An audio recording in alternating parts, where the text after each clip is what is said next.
Voltamos, pessoal, com os conteúdos aqui do canal. Vocês tiveram saudades, né? Porque o último foi lá em dezembro, falando justamente que ia voltar essa série que eu vou comentar. Mas bora pra vinheta que daqui a pouco a gente conversa mais.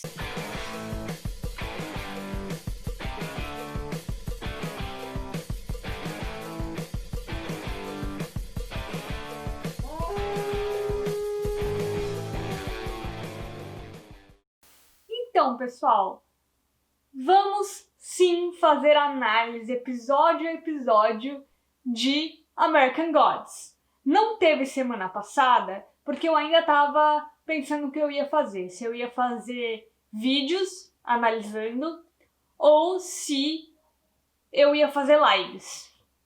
E aí eu achei melhor fazer os vídeos. Aí eu vou comentando o que aconteceu no episódio. Eu posso comentar também lembrando do livro, se é assim no livro, se não é. Então, todas as quartas-feiras eu venho conversar com vocês do episódio da segunda-feira, tá? Pra dar tempo de eu ver o episódio, rever se eu precisar, escrever o roteiro, gravar e editar pra vocês, tá?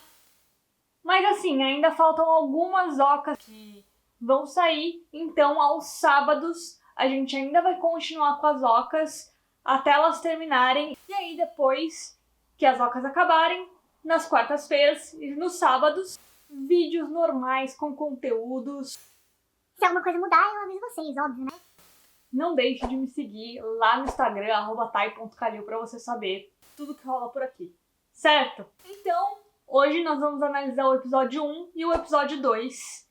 E já vou deixar avisado que eu sempre vou começar pelo núcleo que apareceu menos. Porque aí depois a gente pode ir discorrendo sobre o núcleo principal daquele episódio. Geralmente vai ser o núcleo do Shadow, claro. Mas, às vezes fica equilibrado e tal. Mas sem mais delongas, vamos para a análise do episódio 1, certo? E dessa vez eu vou começar com o núcleo dos novos deuses. E a primeira coisa que eu tenho que dizer é dessa mudança de estilo do Mr. World, que agora ele não é mais Mr. World, ele é Miss World. E cara, se você assistir Pose, eu tenho certeza que você ficou super feliz com a aparição da Dominique Jackson, né, que é a Elektra lá de Pose. É ela que faz a Miss World agora. E sobre isso também, a gente tem que comentar o comentário do Technical Boy. O Technical Boy, quando chega ali naquela reuniãozinha pra conversar com ela, ele fala, interessante essa sua mudança de visual. Realmente, homens brancos não estão mais na moda. E aí, eu interpretei ali como essa coisa de pink money, sabe? Que você coloca minorias ali pra representar a sua empresa. Às vezes aquelas empresas nem fazem campanhas pró aquelas minorias, né? Pra ajudar na luta, pra mostrar que aquilo importa e tudo mais, mas elas colocam lá uma pessoa negra, uma mulher, uma pessoa trans, que é o caso do Miss World agora, né, que é Miss World, enfim, sabe, só pra poder vender pra essas pessoas também, né. Então eu interpretei aí como essa coisa do pink money que ocorre muito, certo? Outra coisa que eu reparei nesse episódio sobre os novos deuses é que agora eles têm uma empresa cheia de robozinhos, certo? E a gente sabe que isso acontece muito hoje em dia. Empresas que são contratadas para fazer essas manipulações na rede, né? Tanto politicamente quanto para marcas e tudo mais, né? Aí eles contratam um monte de hacker que fazem um monte de perfil e vão lá conversando com as pessoas e tal, e mudando a ideia delas. Nessa cena, eles estão conversando justamente sobre a aparição do Odin. Sim, eu vou chamar o Mr. Wednesday de Odin, porque nós já sabemos que ele é o Odin, certo? Ele aparece ali num show de heavy metal em que as pessoas estão adorando ele. E aí, os robozinhos ali da Miss World ficam falando, Imagina, vai dar nada esse velho aí. E aí, ela, como deusa, sabe que aquilo dá força pra ele, né? e que se as pessoas forem compartilhando, vão usar os poderes deles pra ajudar o Odin, né? E não é isso que ela quer. Tanto é que quando o cara questiona ela de novo, ela saca um taco de beisebol, não sei da onde, e, bom, adeus, bot, morreu, tchau. Mas aí então, né, a Miss World fala pro Technical Boy que ele tem que ir tirar a Bilquis de cima do muro. Porque ela não pode ser neutra nessa guerra. Ela tem que tomar um dos lados e tem que ser o lado deles, porque eles ajudaram ela. O Technical Boy já avisa que vai ser difícil, mas ele não tem escolha, né? Ele tinha que ir lá. Então ele vai conversar com a Bilquis e a Bilquis fala que ele não sabe o que é a guerra, que ela vai ficar neutra sim porque ninguém precisa de guerra, é uma coisa horrível. E aí ela toca ali no Technical Boy e aí ela meio que coloca ele numa situação de guerra, sabe? E ele fica o quê? Apavorado! Ele falou, o que você fez comigo, mulher? E dá aquele vazol. E aqui acabamos o núcleo dos deuses novos. Agora, o próximo núcleo que apareceu aqui, que é mais rápido e tudo mais, é o núcleo da Laura Moon e do Mad Sweeney, que foi bem interessante também, apesar de ser rápido, e eu sinceramente não saber o que eles vão fazer com isso agora. Eu espero que não tenha sido o desfecho aquele, tá?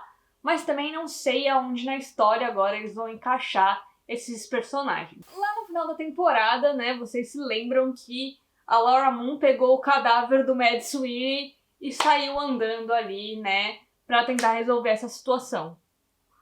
E aqui a gente vê que ela voltou pra Nova Orleans pra procurar o Barão Sammed. E ele não tá lá, né? E aí a namorada dele, barra esposa, barra amante, fala: minha filha, eu não tenho obrigação nenhuma de te ajudar e eu não posso fazer nada por você, ele não tá aqui. E aí a Laura pergunta sobre a poção lá, lembra? Que ela tinha conseguido uma poção com ele pra ela ficar viva. E aí ela lembra pra Laura que aquela poção é só pra ela, não funciona com mais ninguém. Então a Laura pega o corpo do Mad Sweeney de novo, né, que ela tinha deixado lá, né, pra ver se o barão chegava, não sei. Então ela decide ir pro lugar mais apropriado que pessoas como ela e ele poderiam ir, certo? Aliás, de um lugar que ela nunca devia ter saído, inclusive, né? Ela vai pra um cemitério, abre um mausoléu ali e coloca o corpo do Mad Sweeney e decide devolver a moeda pra ele. E neste momento ela vira pozinho, a moeda não fica na mão do Mad Sweeney e a única coisa que sobra ali é a moeda no chão e a poção dela. E aí, sinceramente, é aqui que eu não sei mais o que vai acontecer. Se esse foi o jeito de encerrar esse núcleo, do tipo, a moeda não ficou na mão dele, então ele não vai conseguir acordar e ela deu a vida dela à toa ali. Ou, né, a sobrevida dela ali, né, porque ela não tava viva de verdade.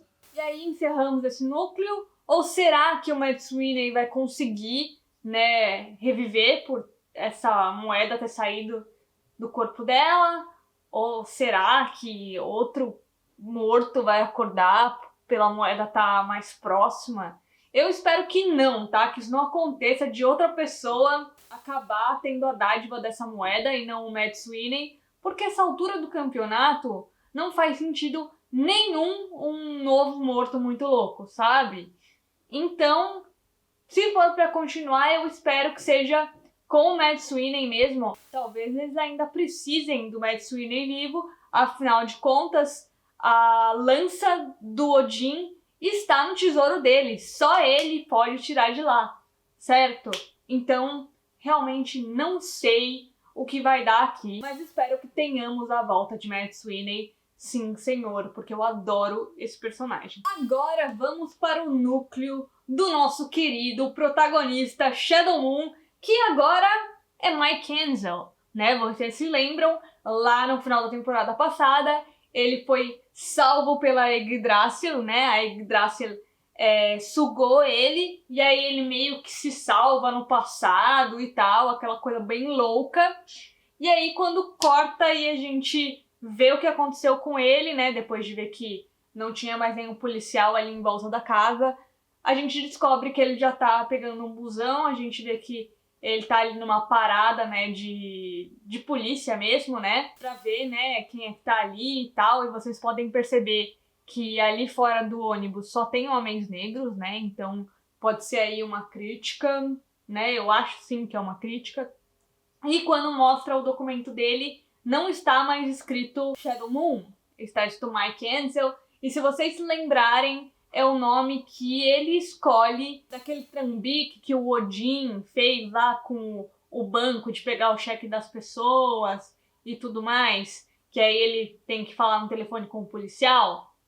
Só tinha M. Ansel, e aí ele fala assim, M o quê? Ele falou, sei lá, escolhe aí. E aí na hora ele escolhe Mike, né?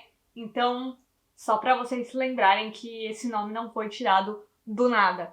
E aí aqui na série, o nosso Shadow Moon, Mike Ansel, está numa cidadezinha, vivendo a vida tranquilo e feliz, trabalhando numa fábrica. E aí, o Odin reaparece pra ele e ele fica nessa de tipo, mano, sai daqui, eu não quero falar com você, tô bem. Só que ao mesmo tempo tá rolando uma batida da polícia, né, do FBI, não sei bem quem são. Podem ser até os robozinhos da Miss World e tal, né? Então ele tem que tomar um café com o Odin.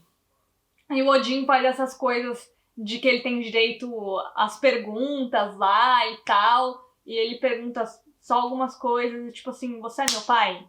Mesmo? E ele fala, sou. Tá bom, era só isso que eu precisava saber. E aí ele fala, não, você tem que me perguntar mais coisa, né? Por que você não me pergunta se eu preciso de você? E aí ele ficou olhando assim pra cara dele, tipo, não quero saber, mano. E aí ele meio que pergunta, né, porque o velho não ia soltar ele até então. E aí ele fala, preciso. Se eu não tiver o meu filho no meu exército, quem é que vai me ajudar? E aí, né, super contrariado, o Shadow acaba entrando no trailer que o Odin tá ali dirigindo. E eu fiquei muito feliz quando esse trailer apareceu e eu já vou contar pra vocês o porquê eu fiquei muito feliz. Mas acontecem duas coisas aí nesse trailer que me deixaram muito feliz que o Shadow perguntou, né? Ele perguntou, ué, cadê a Beth? Ele sentiu que, tipo, né, cadê o seu carro? Porque ele sabia que a Beth meio que tinha um espírito ali, né?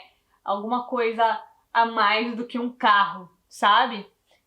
E aí, né, o Odin dá uma desculpa ali, né, que, bom, nem sempre, né, dá pra ter o que você quer e tudo mais, nananã, eu preciso disso aqui agora.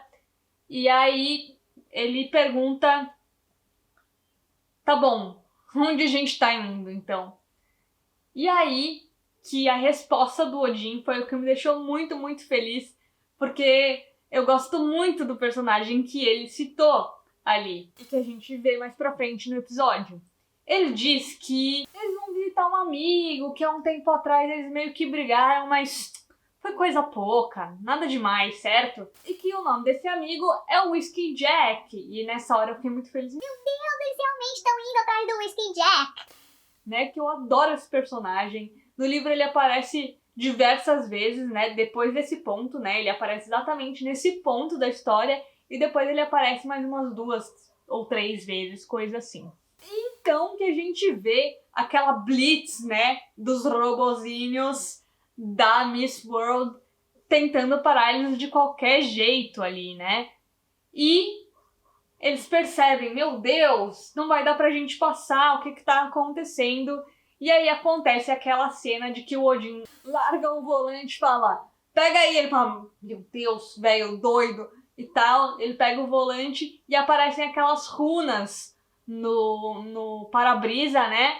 E essa hora que eu fiquei muito feliz porque essa cena é igualzinha dos livros, igualzinha, igualzinha, igualzinha. Nossa, eu adorei visualizar mesmo, ver em tela essa cena, porque essa cena é incrível, maravilhosa, uma das melhores cenas de American Gods. Eu amei, ficou muito bonito, ficou muito legal.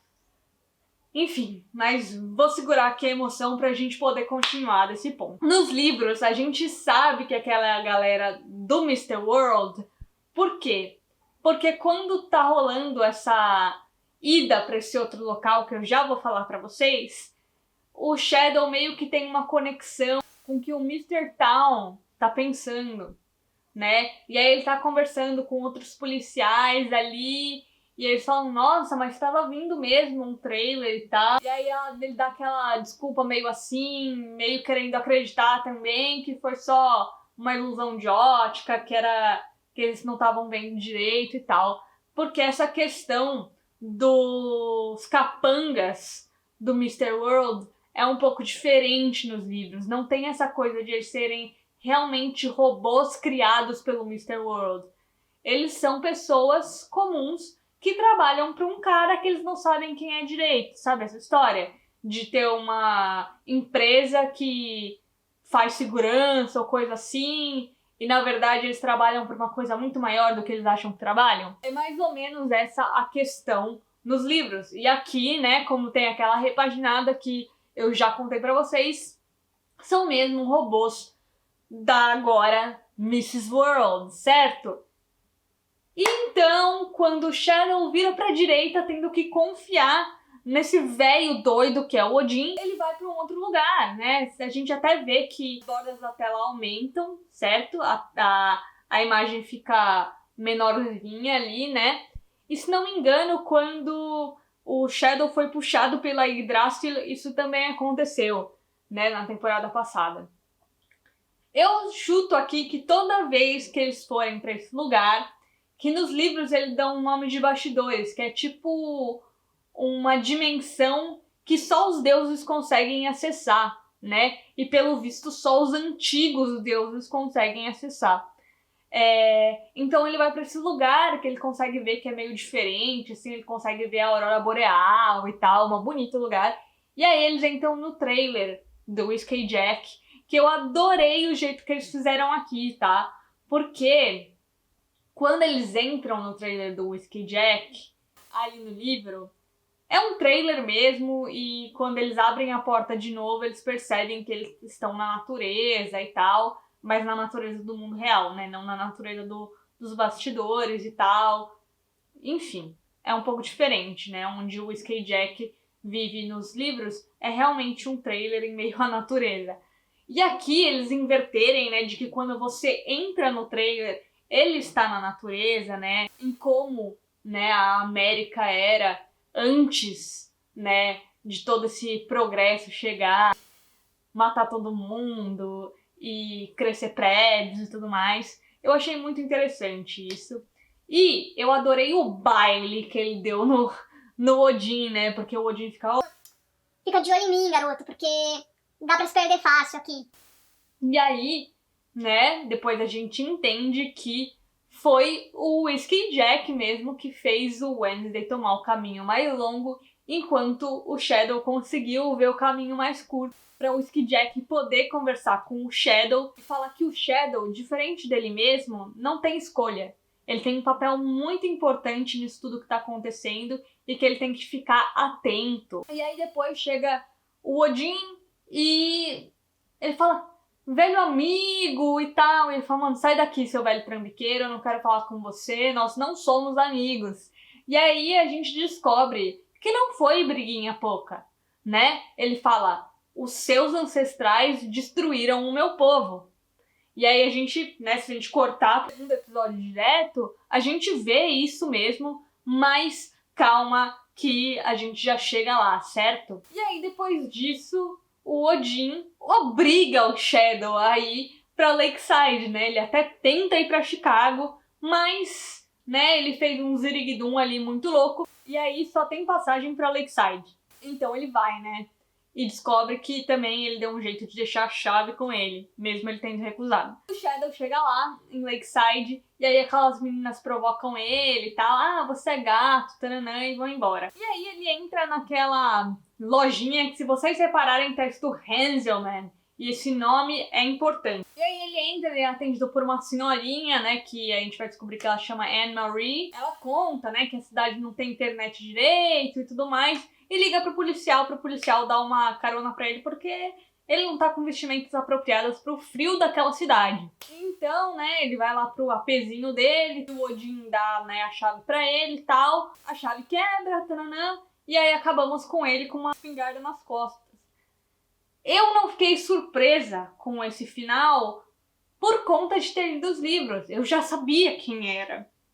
E aí, né, acabou o episódio, então bora pro segundo episódio. A gente vai começar falando da Bilquis, né? A Bilquis tá com aquele cara lá que fica querendo encostar nela de um jeito que ela não gosta. Eles têm aquela discussão, ele fala que ele é CEO de uma grande empresa de tecnologia. Então é como se ele fosse um deus e tudo mais, e que ele não se conformava de não poder tocar nela, né? Aquela cena que a gente fica até meio assim, Bilquis, dá um jeito nisso, né? Ou esse cara vai fazer alguma coisa com você, né? Mas como a Bilquis é uma deusa, eu achei que ela fosse conseguir contornar a situação.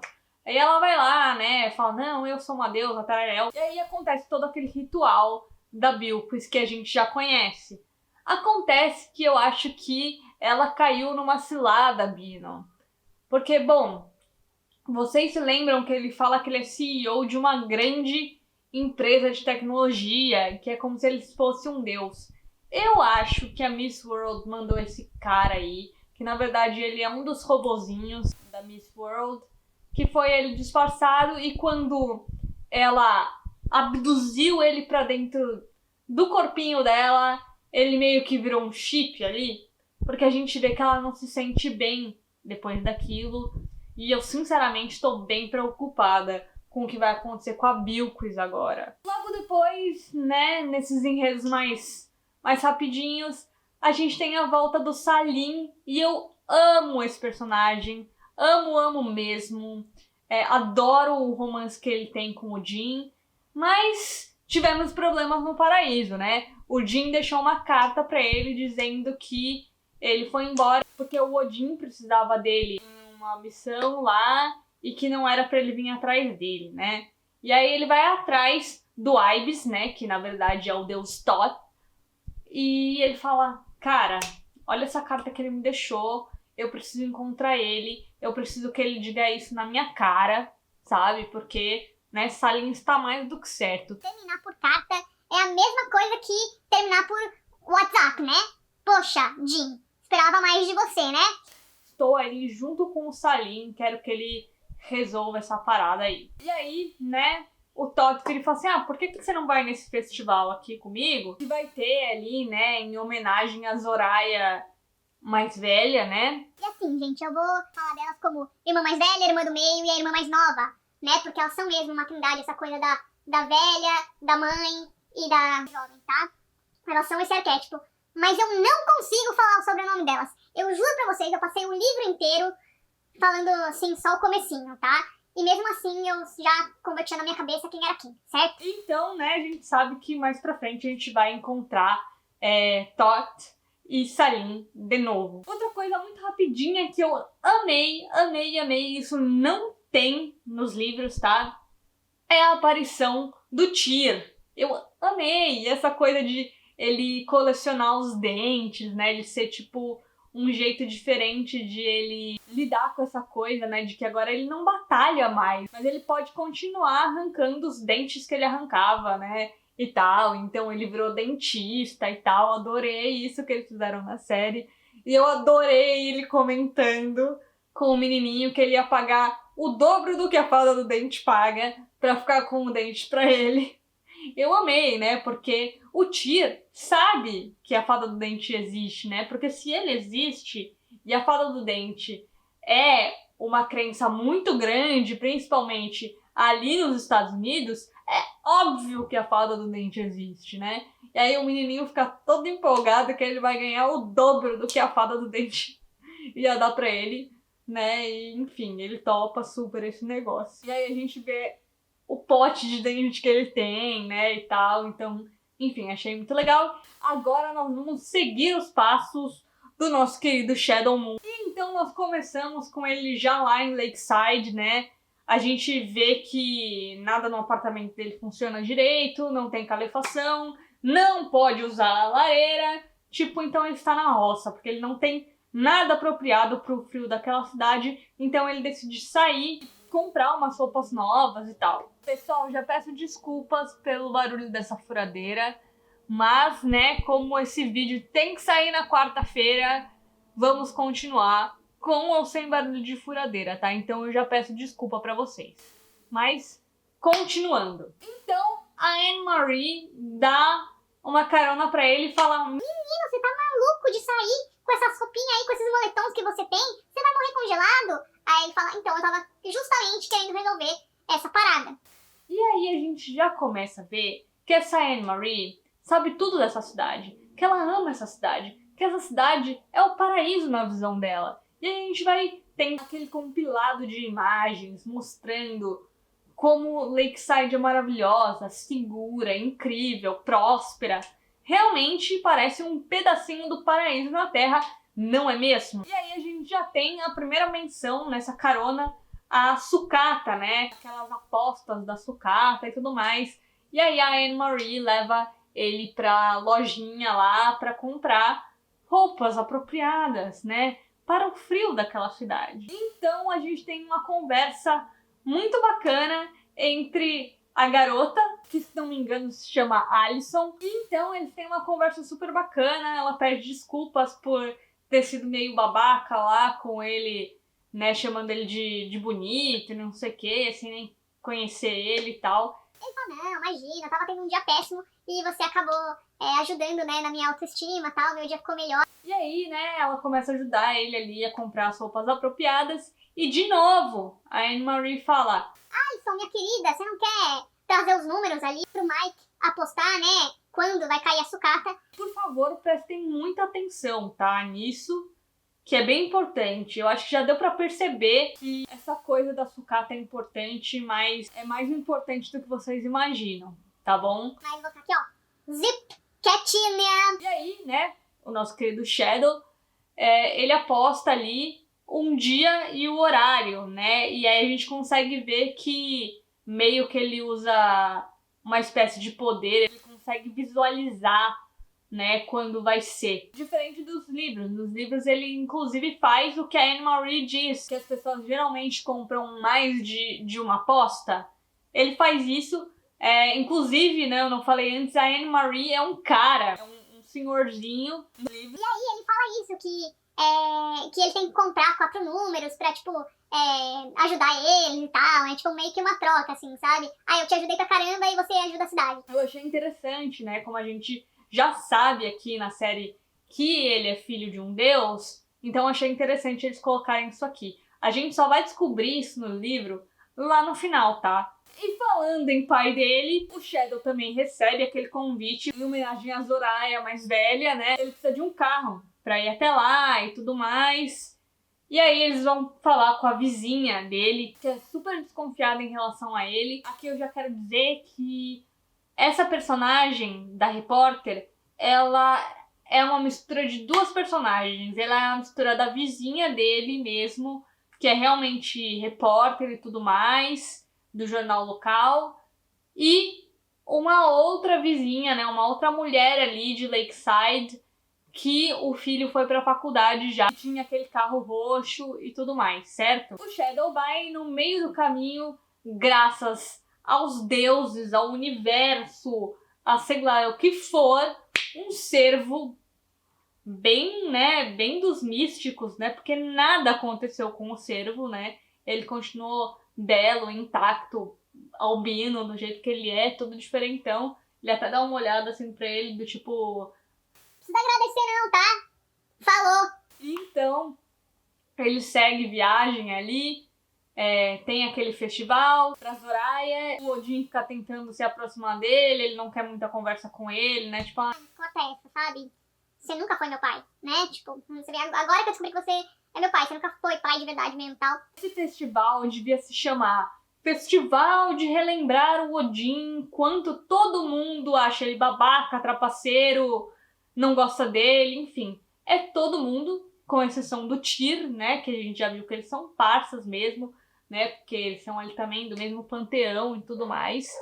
Mas é um festival de todo mundo esnobar ele e ele perceber que ele é super esnobado porque ele foi a única pessoa que não foi convidada pra festa, né? Então a gente tem o Zernobog mesmo, né? Tem essa coisa de meio de ciúmes dos dois, né? Em relação a Zoraya. E também ele não gosta muito que o Shadow chegou lá, mas aí ele descobre que o Shadow foi convidado pela irmã mais nova.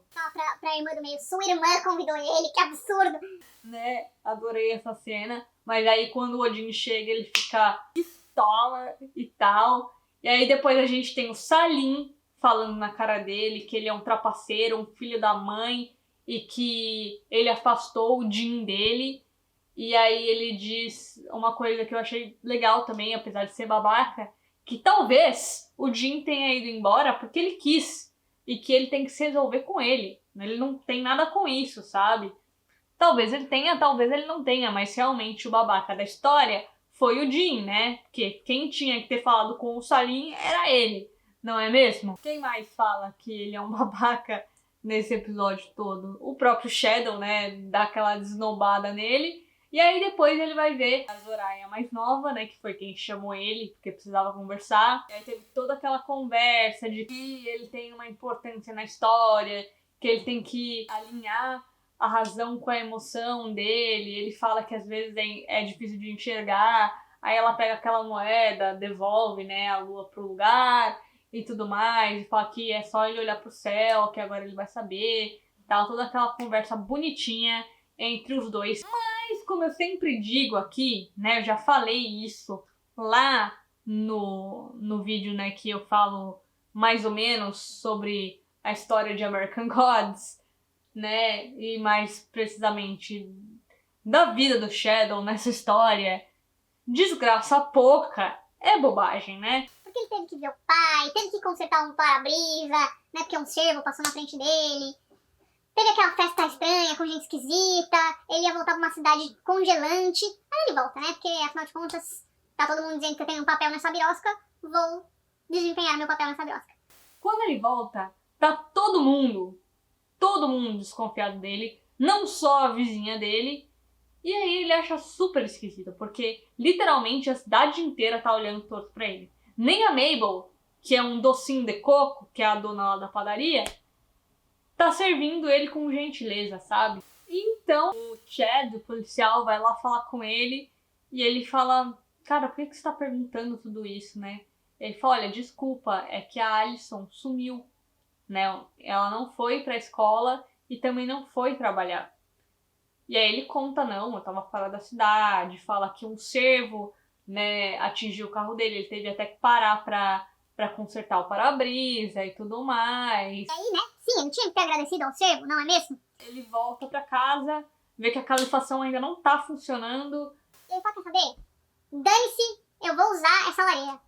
E aí, quando ele vai buscar os gravetos e tal, aparece outra criatura pra ele, que é um pavão. A gente sabe que aquele pavão não é um pavão comum, né? Dá pra perceber, né? Até mesmo pelo jeito que o Shadow olha pra ele e depois, quando ele vai olhar de novo, o bicho já sumiu. Então ele começa a perceber as estranhezas dessa cidade logo aí. E aí depois tem a conversa com a vizinha dele e ela pede desculpa porque ela descobre que a história dele bate, que não foi ele que sequestrou a Alison nem nada do tipo.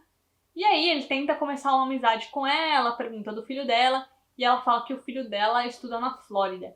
É aí que eu percebi que ela é uma mistura das duas personagens, né? Além do negócio do carro, que era do filho dela, eu falei, poxa, mas no livro o filho dela é criança, né? E é aí que vai percebendo, né, o porquê que ela é tão desconfiada. E aí, né, depois disso que eles conversam, o Shadow começa a perceber uma atmosfera muito esquisita naquela cidade. A gente tem até aquela cena aérea, como se uma sombra fosse passando pela cidade, assim, bem sinistra. Outra coisa que acontece aqui lembra aquela cena que eu falei no primeiro episódio, que mostra ali, né, a região de Lakeside e homens meio nórdicos, assim, matando os nativos, né?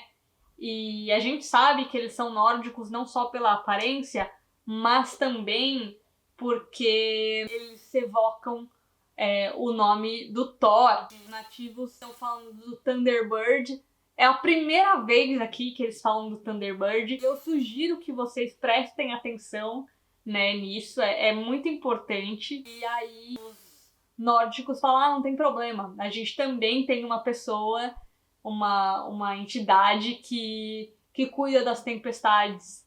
E aí eles evocam Thor e aí fica tudo bem e eles conseguem exterminar aquela tribo. E aí você percebe por que o Whiskey Jack odeia o Odin, não é mesmo? Ele tem toda a razão do mundo. E assim nós encerramos esses 2 episódios. Eu peço desculpas porque o vídeo deve estar realmente gigante, mas é que eu tive que falar dos acontecimentos de 2 episódios. Os próximos vão ser mais rápidos, porque a gente vai falar de um episódio por semana, então vai ser mais tranquilo. Eu espero que vocês curtam essas análises aí que eu fiz, esses comentários, que ajudem vocês a organizar melhor os acontecimentos dessa temporada, né? E é isso, minha gente. Não esquece de deixar aquele gostei pro YouTube divulgar o vídeo para mais pessoas, isso ajuda bastante. Se você tem alguma teoria ou algum comentário, né? Já sabe, escreve aqui pra mim. Vamos interagir. Compartilha com seu amigo que é o louco do American Gods. E se inscreve no canal caso você ainda não seja inscrito, caso você tenha chegado neste canal por esse vídeo. Então é isso, gente. Um beijo e até!